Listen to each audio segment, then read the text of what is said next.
Hi, I'm in the car, నేను కార్లో ఉన్నాను. ఐఎమ్ ఆన్ ద ఫ్లైట్, నేను ఫ్లైట్లో ఉన్నాను. ఐఎమ్ ఆన్ ద బస్, బస్లో ఉన్నాను. ఐఎమ్ ఇన్ ద ట్యాక్సీ, ట్యాక్సీలో ఉన్నాను. అయితే ఇన్కి ఆన్కి ప్రిపోజిషన్స్ డిఫరెన్స్ ఏంటి అంటే, ఇన్ అనే ప్రిపోజిషన్ని ఎక్కడైతే మనకి స్పేస్ తక్కువగా ఉంటుందో, ఎక్కడైతే తక్కువగా మనం ఎక్స్పోజ్ అవుతూ ఉంటామో అలాంటి సందర్భాల్లో ఇన్ అనే ప్రిపోజిషన్ యూజ్ చేయాలండి.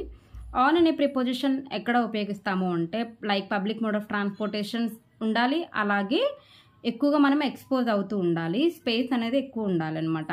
For example, I'm on the flight, I'm on the train, I'm on the bus, I'm on the ship, ఇలాంటి వాటిలో మనము ఆన్ అనే ప్రిపోజిషన్ని యూజ్ చేస్తామండి. ఓకేనా.